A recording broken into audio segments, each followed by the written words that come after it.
할렐루야. 갈라디아서를 시작하고 나서 우리가 벌써 오늘 갈라디아서 마지막 말씀을 나누게 됩니다. 바울 서신의 13권의 책 중에 우리가 갈라디아서를 제일 먼저 선택을 했고요. 이제 6장 오늘 마지막 함께 나누게 됩니다.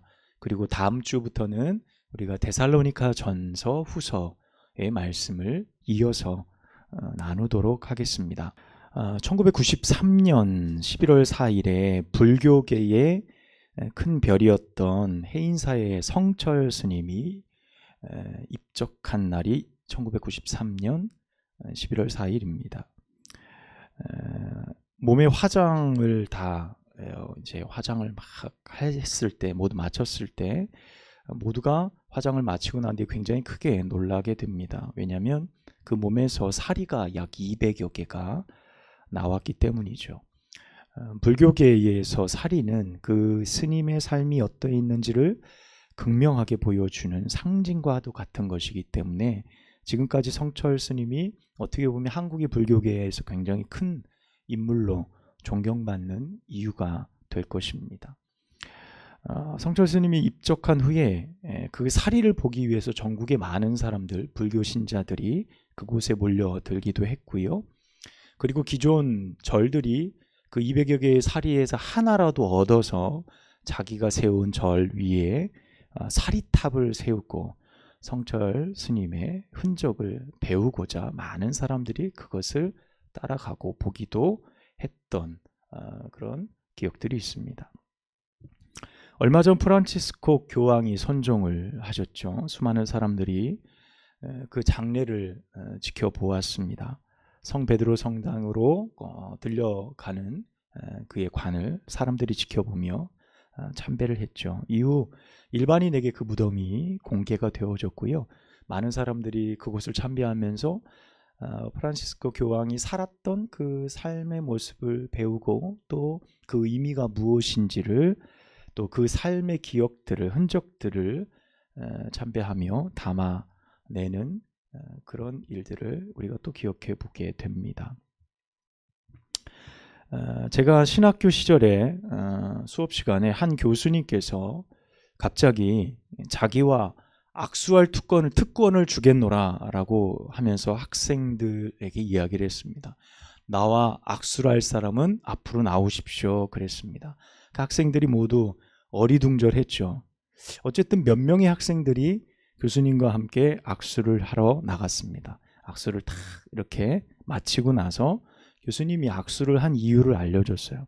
얼마 전에 당신이 어떤 사람을 만나서 그 사람과 악수를 나눴는데 그 사람이 어떤 사람이었냐면 내가 얼마 전 사도 도마의 유골을 직접 만지고 왔다는 거예요. 이 오른손으로 사도 도마의 유골을 만져서 그것을 내가 왔는데 당신이 그 유골을 만진 손과 내가 당신을 악수한 겁니다 라는 이야기를 해줬다는 거예요. 그 교수님이 유골을 만진, 사도 도마의 유골을 만진 사람이 손과 악수를 한 거예요. 그리고 나서 우리에게 나와 악수할 사람을 선정을 한 거죠. 그래서 악수를 하고 난 뒤에 내가 그 유골을 만진 사람의 손을 악수한 사람이다. 너희들은 세 번째에 해당이 된다. 도마를 만진 것과 같다. 약간 농담을 담아서 그런 이야기를 한 기억이 납니다. 성철 스님 이야기나 교황의 선종이나 제가 금방 말씀드린 도마의 유골을 만진 것이나 이런 이야기들이 어떻게 보면 우리들에게 누군가에게는 대수롭지 않은 것으로 여겨질 수도 있지만 누군가에게 흔적을 갖는다는 것, 그것은 누군가에게는 대단히 놀랍고 영광스러운 일이다라는 것을 알 수 있습니다. 악수가 대단하겠습니까? 그런데 내가 그것을 만졌으므로 내가 그런 영광을 얻었다라는 생각을 갖는 거죠. 그래서 많은 사람들은요, 유명한 누군가의 친필 사인을 그렇게 모으고 유니폼을 모으고 생전에 그 사람이 사용했던 용품들을 소중하게 다룹니다. 그 흔적들을 자기의 삶에 간직하려고 노력하는 것이죠. 여러분은 바이올린 아시죠? 바이올린 악기가 있는데 특별히 바이올린을 전공한 사람들이나 혹은 전공해서 연주로 이제 밥벌이를 하는 연주자들에게 스트라디바리우스라는 바이올린은요, 평생에 한 번 만질까 말까. 그리고 내가 그 악기를 가지고 연주를 하는 것이 그들에게는 너무나도 큰 영광이죠. 이 스트라디바리우스는 17세기, 18세기 때에 이탈리아의 위대한 현악기 제작가였던 안토니오 스트라디바리라는 사람이 만든 악기입니다. 그 사람이 평생 동안 약 1100개의 악기를 만들었다 그래요.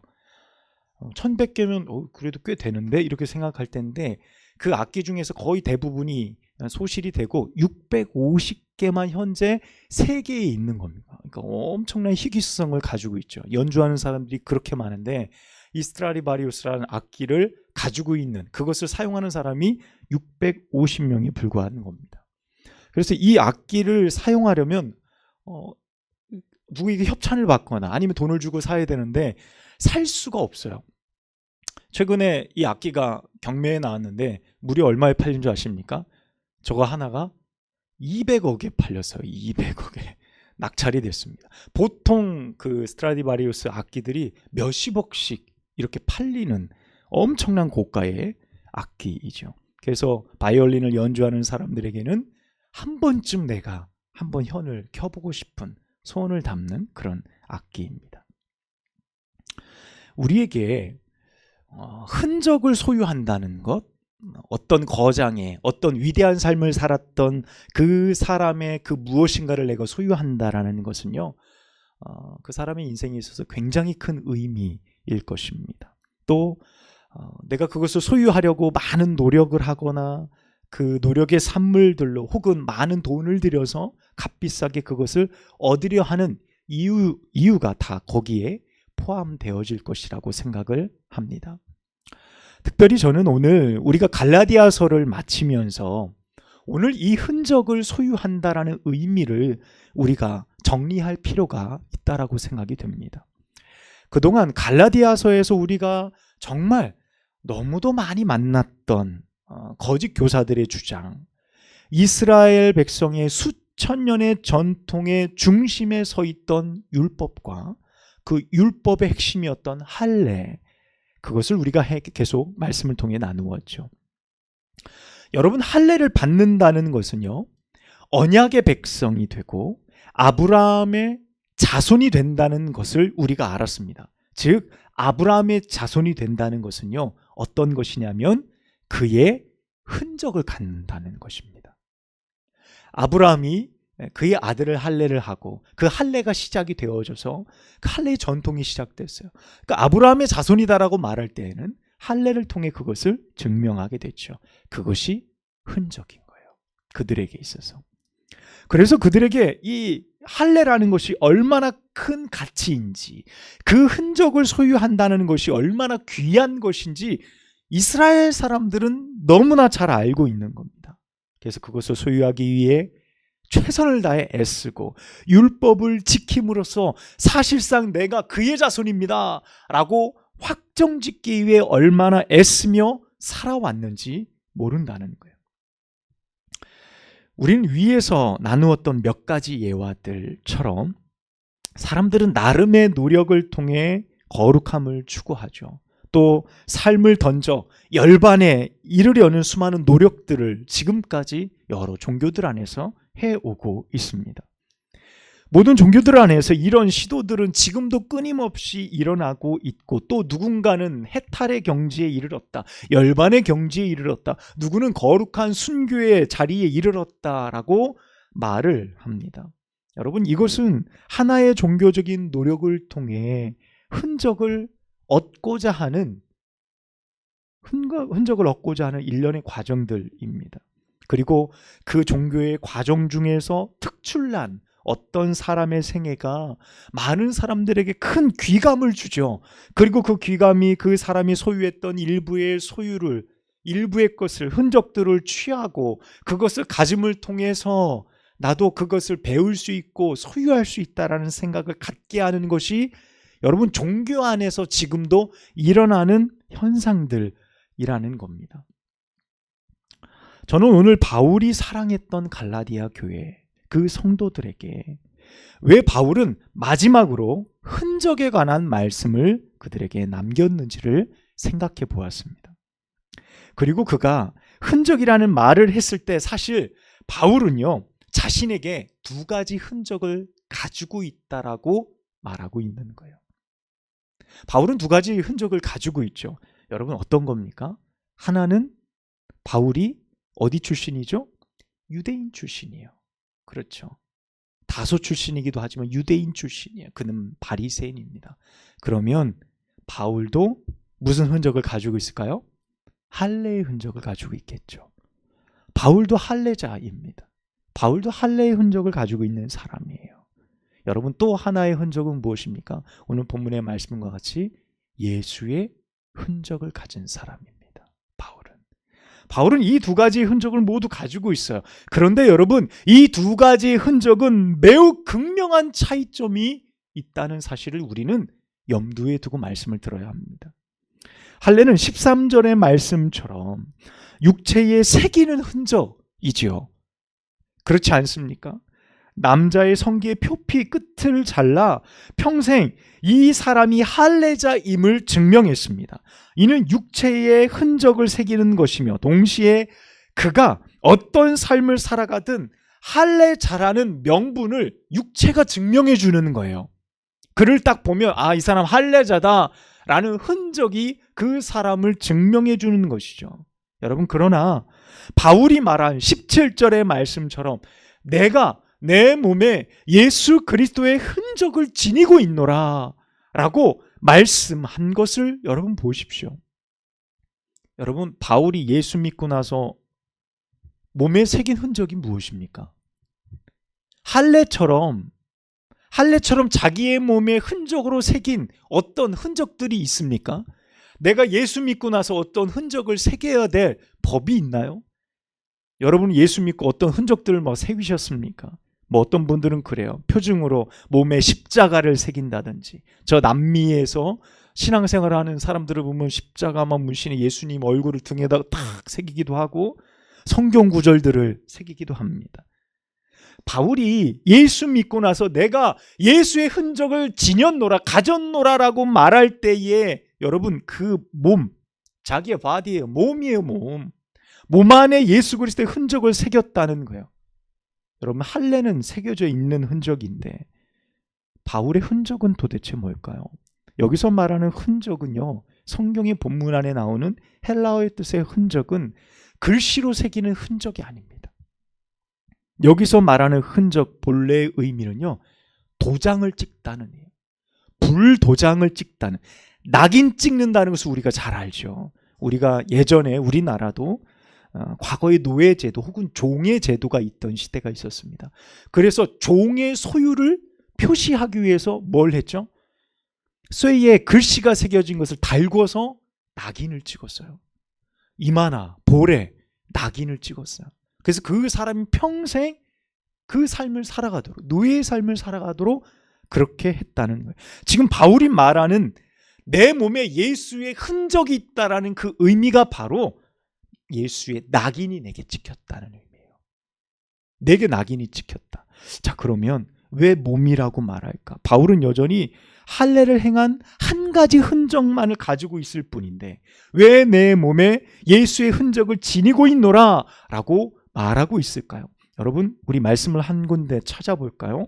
고린도 후서 가보겠습니다. 우리 고린도 후서 11장,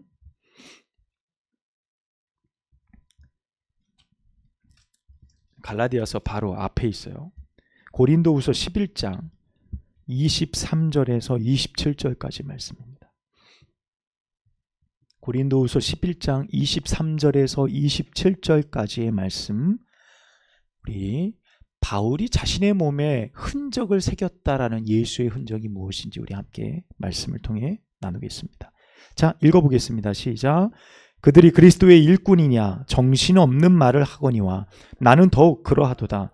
내가 수고를 넘치도록 하고 옥에 갇히기도 더 많이 하고 매도 수없이 맞고 여러 번 죽을 뻔하였으니 유대인들에게 40에 하나 감한 매를 5번 맞았으며 3번 태장으로 맞고 1번 돌로 맞고 3번 파선하고 1주야를 깊은 바다에서 지냈습니다.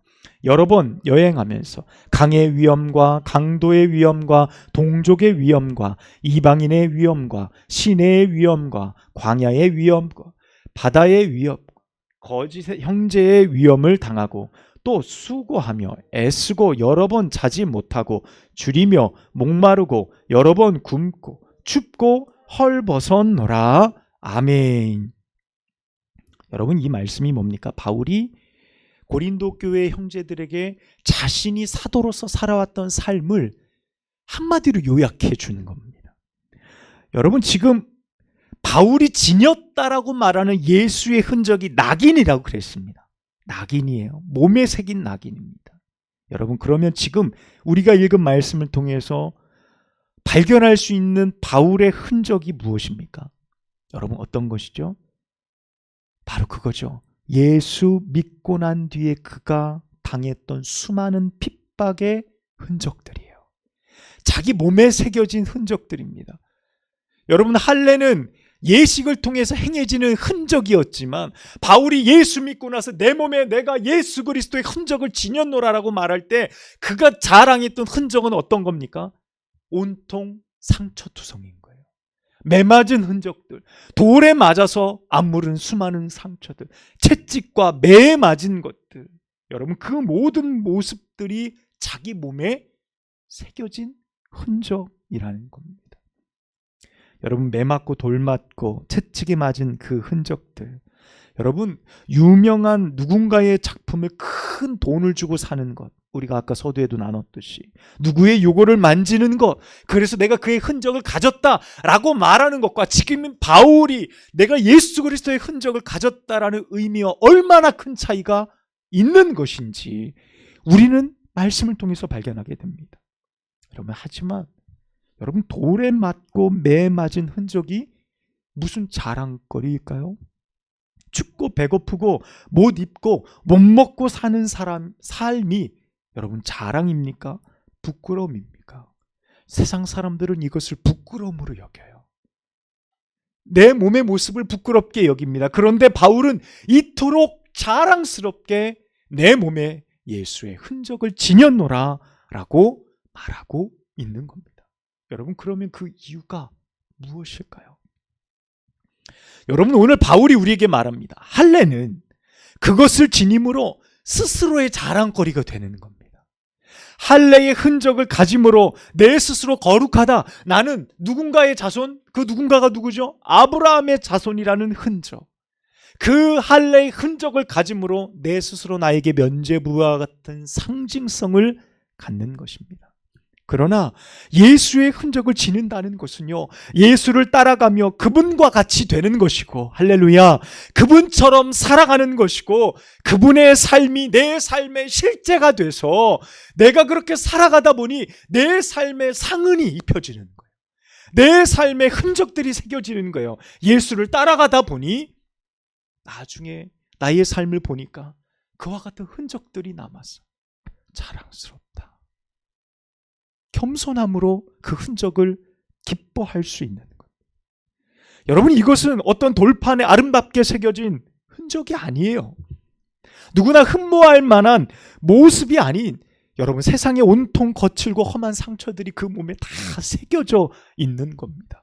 온몸이 상처투성이인 그 사람들에게 자랑할 만한 것이 없지요. 그런데 바울은 당당하게 말합니다. 내 안에, 내 몸에 예수 그리스도의 흔적을 지녔노라 라고 말하는 것입니다. 한 초등학생이 학부모 공개 수업이 열리는 날이 됐습니다. 그 아이가 자꾸 교실 뒤편을 계속 바라보는 거예요. 그 이유는 공개 수업 때 아버지가 오시는지 확인하기 위해서였습니다. 다른 친구들은 부모님이 오신 걸 보며 뒤에 손을 흔들고 반갑게 인사를 나누었습니다. 그때 자신의 아버지가 교실 문을 열고 들어오는 것을 그 아이가 보았어요. 그런데 그 아이는 아버지의 얼굴을 쳐다보지 않았고 반갑게 손을 흔들어 주지도 않았습니다. 고개를 푹 숙였어요. 그 이유는 아버지의 얼굴에 난 화상 자국 때문이었습니다. 아버지의 얼굴은 화상 때문에 일그러져 있었고 그 얼굴을 이 아이는 늘 부끄러워했습니다. 특별히 공개 수업 때 나의 아버지가 오신다는 소식을 듣고 내심 오지 않기를 바랬는데 아버지가 학교에 오시게 된 겁니다. 학교 후에 집에 가서 엄마에게 아버지가 공개 수업에 오셔서 부끄러웠다라는 말을 엄마에게 꺼냈습니다. 그때 엄마가 이 아이가 태어나서 한 번도 듣지 못했던 처음 이야기를 꺼내게 됩니다.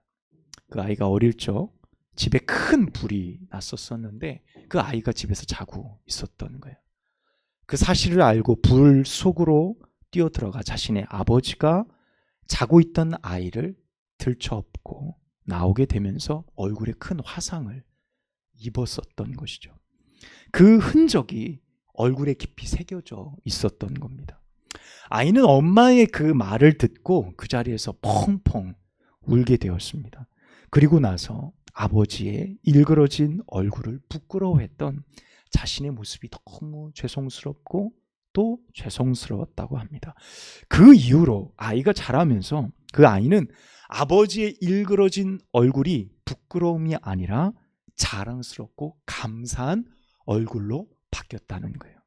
왜 그러냐면 그 얼굴의 흔적, 그 상흔은 자신을 목숨보다 사랑한 아버지의 상처였기 때문에 그 아이에게는 그 상처가, 그 흔적이 아버지의 사랑을 확인할 수 있는 너무도 귀한 흔적이었기 때문입니다. 바울은 14절의 말씀을 통해 우리 가운데 이렇게 말합니다. 그러나 내게는 우리 주 예수 그리스도의 십자가 외에 결코 자랑할 것이 없으니 그리스도로 말미암아 세상이 나를 대하여 십자가에 못 박히고 내가 또한 세상을 향하여 그러할 것이다 라고 말하고 있습니다. 여러분, 바울은 갈라디아 교회에 침투해 들어온 거짓 교사들, 그토록 그들이 지니고 싶었던 율법과 할례의 가장 정점에 있었던 그 명예, 그들이 지니고 싶었던 흔적들이었어요. 유대인들이. 그런데 그 흔적을 누가 지녔습니까? 바울이 지녔었어요. 바울은 바리새인 중에 바리새인이요, 학문 중에 가장 위대한 가말리엘 문화생의 사람 아니었습니까? 로마의 시민권자였고 모든 사람들이 부러워할 만한 흔적을 모두 소유했던 사람이 바울이었죠. 그런데 그가 예수를 만나고 나서 자신이 자랑할 것이 그동안 자신이 금자탑처럼 쌓아 올린 나의 삶의 명예가 아니었다는 것을 발견하게 되잖아요. 그리고 그것을 버립니다. 그것을 포기해요. 여러분, 사실 예수 그리스도를 온전히 만남을 통해 그 일이 가능하게 되어지는 것입니다. 어설프게 예수 믿는다고 되어질 일이 아니라는 겁니다. 여러분, 생각해 보십시오. 과거 내가 율법에 목숨을 던지고요, 삶을 던지고 할례를 받아야 된다고 주구장창 주장하며 살아왔던 것이 바울이었어요. 인생의 모든 목적과 방향과 나의 열정과 꿈이 거기에 다 녹아져 있었어요. 그 신념이요. 그런데 예수 그리스도의 십자가 안에서 발견된 사랑과 자유를 경험했을 때 내가 신념으로 추구했던 것과 바꾸려고 그러면 어느 것이 더 커야 되겠습니까? 내가 과거에 살아오던 나의 신념과 예수를 믿는 그 사랑과 그 예수 그리스도를 바라보는 그 믿음, 그 둘 중에 어느 것이 더 크고 나를 강렬하게 붙들어야 되겠습니까? 예수 그리스도의 믿음이죠. 예수를 만남을 통해 내게 다가왔던, 내가 받았던 그 은혜와 사랑과 해방, 그것은 내가 과거에 추구했던 나의 신념과 바꿀 수 없는, 그와 같은 놀라운 복음이라는 사실을 그가 만날 때 비로소 내가 추구해왔던 모든 것을 버릴 수 있는 거예요. 그것을 배설물처럼 여길 수 있다라고 고백하는 겁니다. 내가 예수를 이만큼 자랑합니다라고 말할 수 있게 되는 겁니다. 여러분, 내가 가진 것이 얼마나 대단합니까? 우리가 그거 자랑하며 살아가는 맛에 살아가는 것 아닙니까? 내가 나이가 들면 내 자녀들이 내게 이게 해줬어, 이거 해줬어, 우리 아이들이 이렇게 해, 난 집에 이만큼 뭐 가졌어. 여러분, 그거 자랑하며 살아가는 맛에 세상 사람들 살아가는 것 아닙니까? 그가 내가 쌓아올린 금자탑들인 거죠. 근데 오늘 바울이 15절에 뭐라고 말합니까? 할례나 무할례나 아무것도 아니다. 어떻게 그런 말을 해요? 자기는 평생 할례를 쌓아온 사람 아닙니까? 그런데 예수 만나고 보니 내 인생에서 쌓아왔던 모든 것, 할례나 무할례나 아무것도 아니로되. 여러분, 세상의 사람들은 둘 중에 하나에 골몰하죠. 할례가 제일이야, 아니야, 무할례가 최고야. 인생에서의 평생 답을 낼 수 없는 끊임없는 대립, 할례와 무할례처럼 우리 인생들이 각각 추구하는 결과들입니다. 그런데 바울은 거기에 답이 있지 않다라고 말합니다. 오늘 바울은 우리에게 뭘 말해요? 갈라디아서를 마치며 마지막 편지에 갈라디아 교회 성도들에게 이렇게 이야기하는 거예요. 육체에 무엇을 가졌느냐, 무엇을 소유했나의 싸움이 아니라 너희 안에 예수 그리스도의 십자가가 가장 자랑스러운 가치냐 라고 묻고 있는 거예요. 너희 가운데 예수님이 가장 자랑스러운 분이시냐, 그것이 우리의 인생의 가장 큰 싸움이다 라고 말합니다. 사랑하는 여러분, 우리는 예수의 흔적을 가진 사람들입니까? 주 예수 그리스도의 십자가 외에는 결코 자랑할 것이 없는 사람들입니까? 여러분이 그 흔적을 가진 사람들이라면 우리가 믿음으로 세상을 향할 때 세상이 우리를 그렇게 정죄하는 일에 대해 기분 나빠하지 않으셔도 돼요. 꼭 그렇게 믿어야 돼? 꼭 그렇게 예수 믿어야 돼? 저 예수밖에 모르는 사람들, 그 시간에 교회 가는 것이 아깝지 않아? 라고 세상 사람들이 말할 때에 그 말과 비판들을 기쁘게 여길 줄 알아야 돼요. 또한 세상을 향하여서 우리도 십자가에 못 박혔음을 인정할 수 있어야 돼요. 세상의 높아짐, 자랑, 교만들을 나는 버렸습니다. 나는 예수님과 함께 십자가에 죽은 존재입니다. 오늘 바울의 고백처럼 말이죠. 이와 같은 삶을 사는, 또 그 삶을 기뻐하는 자들에게 하나님의 평강과 긍휼이 있기를 축원합니다.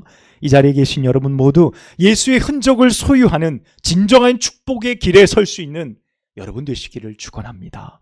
기도하겠습니다. 하나님 아버지, 감사합니다. 우리 사랑하는 한마음교회 귀한 가족들과 함께 갈라디아서를 모두 함께 나눌 수 있는 축복을 허락하시니 감사합니다. 하나님, 바울의 뜨거운 열정을 만나게 하셨고 우리가 달려가야 될 신앙의 방향을 발견케 하셨고 그 길의 끝에, 우리의 신앙의 방향의 끝에 예수 그리스도께서 서 계심을 선명하게 볼 수 있도록 인도하여 주시니 감사합니다. 오늘 말씀을 통하여 우리가 자랑할 것, 그것이 무엇입니까? 오직 예수 그리스도가 되게 하옵소서. 세상의 수많은 사람들은 내가 가진 것, 내가 소유한 것, 내가 이루어 놓은 것에 골몰해하고 그것을 어떻게 하면 드러낼까? 그것을 통하여서 어떻게 하면 내가 이룬 사람으로 인정받으며 살아갈까? 골몰하지만 하나님, 우리는 이미 예수님과 같이 십자가에 못 박힌 존재로 오직 예수 그리스도만 자랑하는 삶을 살기를 원합니다. 오늘 바울의 마지막 권면처럼 그와 같이 살기를 기뻐하는 모든 자들에게 베푸시는 하나님의 긍휼과 평강이 하나님 우리 가운데 충만히 임하게 하옵소서. 이 말씀을 듣는 우리 모두에게 갈라디아 교회 성도들에게 전했던 그 놀라운 말씀이 영원히 새겨지게 하옵소서. 예수님의 이름으로 간절히 기도하옵나이다. 아멘.